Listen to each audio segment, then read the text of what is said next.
Le Seigneur soit avec vous. Et avec votre esprit. Évangile de Jésus-Christ selon saint Matthieu. Gloire à toi, Seigneur. En ce temps-là, Jésus disait : « Malheureux êtes-vous, scribes et pharisiens hypocrites, parce que vous fermez à clé le royaume des cieux devant les hommes. Vous-même, en effet, n'y entrez pas, et vous ne laissez pas entrer ceux qui veulent entrer. Malheureux êtes-vous, scribes et pharisiens hypocrites, parce que vous parcourez la mer et la terre pour faire un seul converti, et quand c'est arrivé, vous faites de lui un homme voué à la gêne, 2 fois pire que vous. Malheureux êtes-vous, guides aveugles, vous qui dites : si l'on fait un serment par le sanctuaire, il est nul. Mais si l'on fait un serment par l'or du sanctuaire, on doit s'en acquitter. Insensé et aveugle, qu'est-ce qui est plus important, l'or ou bien le sanctuaire qui consacre cet or?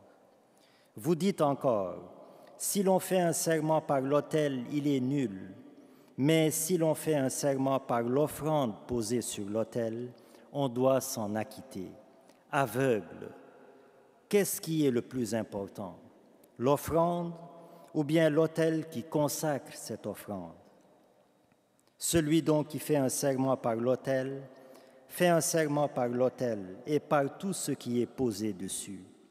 Celui qui fait un serment par le sanctuaire, fait un serment par le sanctuaire et par celui qui l'habite. Et celui qui fait un serment par le ciel, fait un serment par le trône de Dieu et par celui qui siège sur ce trône. Acclamons la parole de Dieu. Louange à toi, Seigneur Jésus.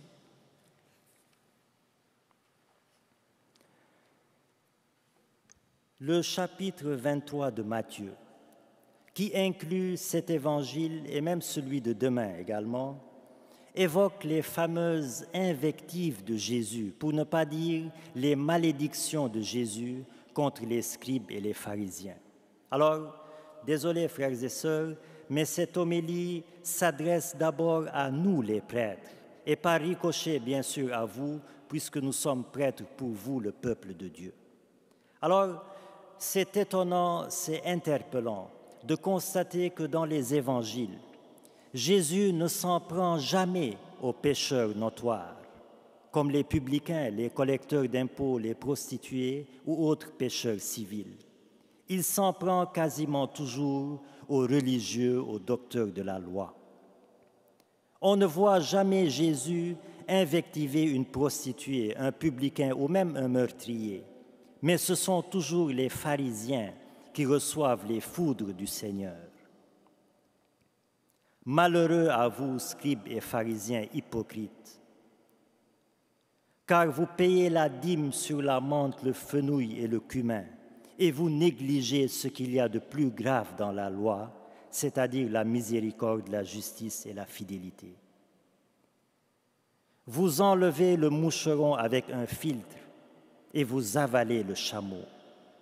C'est-à-dire que vous faites attention aux plus petits détails de la loi, c'est le moucheron, et vous laissez passer les grandes choses, c'est le chameau, c'est-à-dire la charité, la justice, la miséricorde. Frères et sœurs, ces invectives de Jésus-Christ aux pharisiens s'adressent aussi à nous les prêtres. Elles sont comme une sonnette d'alarme pour nous responsabiliser davantage dans notre mission. Il peut arriver que le prêtre, malgré ses bonnes intentions, malgré sa bonne volonté, soit absorbé dans son ministère par des détails, notamment administratifs, c'est le moucheron, et jusqu'à négliger le chameau, les grandes choses, c'est-à-dire la charité et la vérité de l'Évangile. Le prêtre est d'abord et avant tout quelqu'un qui reflète la charité et la vérité de l'Évangile et non pas un fonctionnaire de l'Église. Son rôle, c'est de dispenser les grâces sacramentelles et de vivre de ce qu'il dispense et non pas de s'engouffrer dans des détails et des occupations qui finissent par avilir son ministère pastoral. Et le chapitre 23 de Matthieu est capital pour les prêtres. Il est aussi, à mon sens, un support extraordinaire pour l'examen de conscience qu'on a à faire avant nos confessions, et c'est un chapitre que je propose à tous les fidèles. Alors, frères et sœurs, prions par cette Eucharistie. Et je sais que déjà beaucoup d'entre vous le font, mais prions pour que tous les prêtres, partout dans le monde, vivent leur ministère dans la véritable charité. Prions que le moucheron ne l'emporte pas sur le chameau, que l'administratif ne l'emporte pas sur le caritatif, que le poids de l'administratif n'empiète pas sur leur mission fondamentale qui est de manifester concrètement l'amour de Dieu au milieu de son peuple. Confions à la Vierge Marie, mère des prêtres, confions leur mission et leur cœur de pasteur. Amen.